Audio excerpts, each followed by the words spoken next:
Hello everyone, JEE main PYQ question series की इस video में आपका स्वागत है। देखो इसमें क्या दिया हुआ है कि स्टेटमेंट 1 है, इसमें दिया है the hot water flows faster than cold water. भाई यह सही है।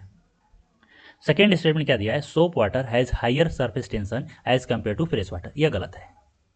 यानी जो इसका आंसर होगा कौन सा होगा, फर्स्ट ऑप्शन होगा। अब समझते हैं क्यों होगा।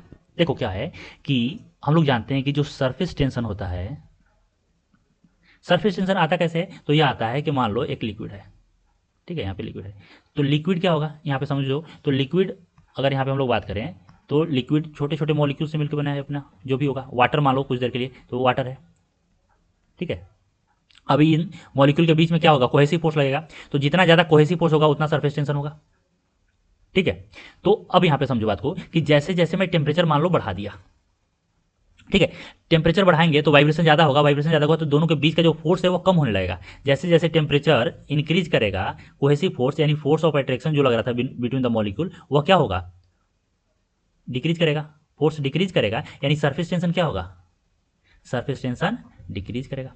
यानी कि बोल सकते हो एक तरह से यहाँ पे हम लोग दूसरा ऐसे भी बोल सकते हैं कि सरफेस टेंशन भी डिक्रीज करेगा इन लिक्विड। ध्यान रखना, इन लिक्विड सरफेस टेंशन भी डिक्रीज करेगा अगर हम लोग टेम्परेचर को बढ़ा दिया तो।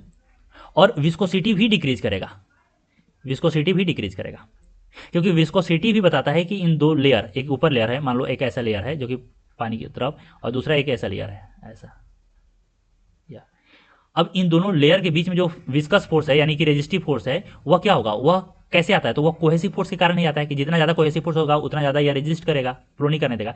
तो क्या होगा, जैसे हम लोग टेम्परेचर बढ़ाएंगे कोहेसिव फोर्स कम होगा, कोहेसिव फोर्स कम होगा तो विस्कोसिटी कम हो जाएगा। लेकिन यह किस में होगा, लिक्विड में होगा। गैस में कोहेसिव का कंसेप्ट अलग है। यहाँ पे क्या होगा, यहाँ पे मॉलिक्यूल है, गैस मॉलिक्यूल है जो कि फ्री मूव कर रहा है। तो यहाँ पे जो रेजिस्टिव फोर्स आता है यानी कि जो विस्कोसिटी आता है वह मॉलिक्यूल के कोलिजन के बीच आता है, कि जितना ज़्यादा कोलिजन होगा उतना ज़्यादा विस्कोसिटी आएगा। तो अगर हम लोग यहाँ पे टेम्परेचर ज़्यादा बढ़ा दिए तो वाइब्रेशन ज़्यादा हो जाएगा, वाइब्रेशन ज़्यादा होगा, ध्यान रखना गैस में बात कर रहे हैं हम, वाइब्रेशन ज़्यादा होगा तो कोलिजन ज़्यादा होगा, कोलिजन ज़्यादा होगा तो विस्कोसिटी ज़्यादा होगा। यानी कि टेम्परेचर हम लोग बढ़ाए गैस में तो उसका विस्कोसिटी बढ़ेगा। लेकिन लिक्विड में बात अलग है। लिक्विड में क्या था, लेयर टू लेयर के बीच में विस्कस फोर्स, और विस्कस फोर्स कौन दे रहा था इसको, तो यह दे रहा था कोहेसिव फोर्स दे रहा था। तो टेम्परेचर बढ़ाया तो कोहेसिव फोर्स कम हो गया, तो विस्कोसिटी भी कम हो गया, सरफेस टेंशन भी कम हो गया।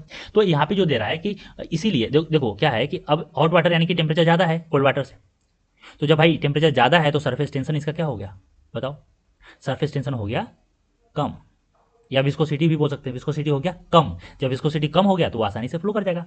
जैसे वाटर और हनी में विस्कोसिटी ऑफ हनी क्या होता है, ज़्यादा होता है तो वह फ्लो आराम से धीरे धीरे स्लोली करता है, और पानी का कम होता है तो वह तेजी से करता है एज कम्पेयर टू हनी। तो यहाँ पे भी अगर वाटर का बात करें तो हॉट वाटर में क्या होगा, विस्कोसिटी कम तो वह फ्लो फास्ट करेगा। तो यह तो सही है। दूसरा देखो, soap water has higher surface tension as compare to the fridge. ये तो डायरेक्ट, ये तो एनसीईआरटी में भी लिखा हुआ है। ऐसे नहीं, अगर एनसीईआरटी में भी नहीं लिखा हो तो हम लोग समझ में आ सकता है। 8-9 क्लास में पढ़ते हैं कि भाई बताओ, हम लोग पानी में डिटर्जेंट क्यों मिलाते हैं, हम लोग पानी से डायरेक्ट कपड़ा क्यों नहीं धो लेते। अगर कपड़ा जो है मेरा क्लॉथ है उसको मैं डायरेक्ट पानी से क्यों नहीं धो लेता, क्यों इसमें डिटर्जेंट मिलाता हूँ, सॉप क्यों मिलाता हूँ। तो क्या होता है, हम लोग पढ़े हैं कि सॉप डालने से क्या होता है, जो इसका सरफेस टेंशन होता है वह कम हो जाता है, और वह आराम से होल में पानी क्या चला जाता है और वहाँ से कपड़े को साफ कर देता है। ठीक है, इतना तो जरूर पढ़े होगे कि सॉप इसीलिए मिलाते हैं ताकि उसका सरफेस टेंशन कम कर सके। और बोल रहा है कि soap water has higher surface tension as compare to fresh water. ये कैसे हो सकता है भाई, ठीक है। तो यह तो साफ साफ गलत हो गया, ठीक है। तो जो आंसर है वह क्या है, फर्स्ट है, ठीक है। तो अगर आपको एक्सप्लेनेशन समझ में आया होगा तो इस वीडियो को लाइक कीजिए, चैनल को सब्सक्राइब कीजिए, कुछ पूछना है तो कमेंट सेक्शन में मेंशन कीजिए, मैं रिप्लाई जरूर करूंगा। आज के लिए इतना ही, थैंक यू सो मच।